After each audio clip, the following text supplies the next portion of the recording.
ഉത്സവം എന്ന വാക്ക് കേൾക്കുമ്പോൾ തന്നെ മലയാളികളുടെ മനസ്സിൽ ഓടിയെത്തുന്നത് തൃശ്ശൂർ പൂരം തന്നെയാണ്. ലോകമെമ്പാടുമുള്ളവർ കാത്തിരുന്ന് കാണാൻ ആഗ്രഹിക്കുന്ന പൂരമാണ് തൃശ്ശൂർ പൂരം. തൃശ്ശൂർ പൂരത്തിൻ്റെ ആചാരങ്ങളും അനുഷ്ഠാനങ്ങളും തന്നെയാണ് പൂരത്തെ പ്രൗഢഗംഭീരമാക്കുന്നതും വ്യത്യസ്തമാക്കുന്നതും. തൃശ്ശൂർ പൂരത്തിൻ്റെ പ്രധാനപ്പെട്ട ഒരു ചടങ്ങാണ് മടത്തൽ വരവ്.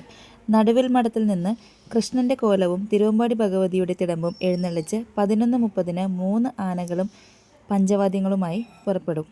നടുവിലാൽ വഴി നായ്ക്കനാൽ വരെ 200 ചെണ്ടക്കാരുമായി വന്ന് ഉച്ചയ്ക്ക് 3 മണിക്ക് അവസാനിക്കുന്നതാണ് മടത്തൽ വരവ്. മറ്റെല്ലാ ഉത്സവങ്ങളെയും പോലെ തന്നെ കൊടിയേറ്റത്തോടു കൂടി തന്നെയാണ് തൃശ്ശൂർ പൂരവും ആരംഭിക്കുന്നത്. കൊടിയേറ്റ ചടങ്ങിൽ 10 ക്ഷേത്രങ്ങളും അവിടെ ഉണ്ടായിരിക്കണമെന്നത് നിർബന്ധമാണ്. 10 ക്ഷേത്രങ്ങളുടെയും സാന്നിധ്യത്തിൽ വെച്ചാണ് കൊടിയേറ്റം കഴിഞ്ഞതിന് ശേഷം ചെറിയ വെടിക്കെട്ടോടു കൂടി പൂരം തുടങ്ങുന്നു. നേത്തലക്കാവ് ഭഗവതിയുടെ തിടമ്പേറ്റ ഗജവീരൻ വടക്കുന്നാഥ ക്ഷേത്രത്തിലെ തെക്കേ ഗോപുരം തള്ളിത്തുറന്ന് പൂരവിളംബരം നടത്തുന്നു. 1 വർഷത്തോളം അടഞ്ഞുകിടക്കുന്ന തെക്കേ ഗോപുരം തൃശ്ശൂർ പൂരത്തെ തുടർന്നാണ് തുറക്കുന്നത്. പാറമേക്കാവ് ദേവസ്വവും തിരുവമ്പാടി ദേവസ്വവും തൃശ്ശൂർ സ്വരാജ് റൗണ്ടിൽ 1 മണിക്കൂർ നീണ്ട സാമ്പിൾ വെടിക്കെട്ട് നടത്തുന്നു. ഇതും പൂരത്തെ വ്യത്യസ്തമാക്കുന്നു.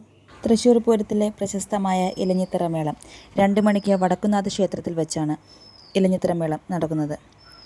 വടക്കുന്നാഥ ക്ഷേത്രത്തിലെ ഇലഞ്ഞിയുടെ അടുത്തു നിന്നാണ് പൂരം നടക്കുന്നത്. അതിനാലാണ് ഇലഞ്ഞിത്തറ മേളമെന്ന് അറിയപ്പെടുന്നത്. പൂരത്തിന് അണിഞ്ഞൊരുങ്ങിയ ഗജവീരന്മാർ വടക്കുന്നാഥ ക്ഷേത്രത്തിലെ പടിഞ്ഞാറേ ഗോപുരം വഴി കയറി തെക്കേ ഗോപുരത്തിലൂടെ ഇറങ്ങി മൈതാനത്തിൻ്റെ ഇരുവശങ്ങളിലുമായി നിൽക്കുന്നു. പഞ്ചവാദ്യമേളങ്ങളുടെ ആർപ്പുവിളികളും പഞ്ചവാദ്യമേളത്തിൻ്റെ ഈണത്തിൽ ചാമരം വീശലും കൂടാതെ അതിവർണ്ണമനോഹരമായ കുടമാറ്റങ്ങളും ഇതോടുകൂടിയായാൽ തൃശ്ശൂർ പൂരം അതിഗംഭീരം. നാണക്കേടിൽ നിന്നും അവഗണനയിൽ നിന്നുമാണ് തൃശ്ശൂർ പൂരം ഉടലെടുത്തത്. തൃശ്ശൂർ പൂരത്തിന് മുൻപ് ഏറ്റവും വലിയ പൂരമായിരുന്നത് ആറാട്ടുപുഴ പൂരമാണ്. തൃശ്ശൂരിൽ നിന്ന് കുറേ ദേശങ്ങൾ ആറാട്ടുപുഴ പൂരത്തിന് പോകാൻ പുറപ്പെട്ടു. അന്നാണ് ഒട്ടും പ്രതീക്ഷിക്കാതെ പെട്ടെന്നൊരു മഴ.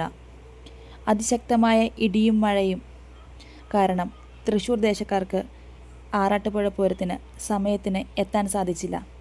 ഇക്കാരണത്താൽ തന്നെ ആറാട്ടുപുഴ നാടുവാഴികൾ തൃശ്ശൂർ ദേശങ്ങളെ പൂരത്തിൽ നിന്ന് വിലക്കി.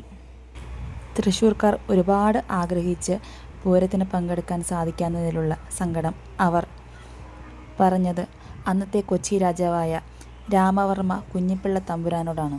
രാമവർമ്മ കുഞ്ഞിപ്പിള്ള തമ്പുരാൻ്റെ മറ്റൊരു പേരാണ് ശക്തൻ തമ്പുരാൻ. തമ്പുരാൻ തൃശ്ശൂർ ദേശക്കാരുടെ സങ്കടം കേട്ട് അതിനുള്ള പരിഹാരമായി അതിലുപരി ഒരു വാശിയോടെ പറഞ്ഞു, നമുക്ക് നടത്താം പൂരമെന്ന്. അന്നത്തെ നാടുവാഴികളുടെ ധാർഷ്ട്യത്തിന് മുന്നിൽ തോറ്റുകൊടുക്കാതെ അവഗണിക്കപ്പെട്ടവരുടെ കഥയാണ് തൃശ്ശൂർ പൂരത്തിൻ്റെ ചരിത്രം. കൂടാതെ തൃശ്ശൂർ പൂരത്തിന് നേതൃത്വം കൊടുത്ത ഒരു രാജാവിൻ്റെ കഥയും.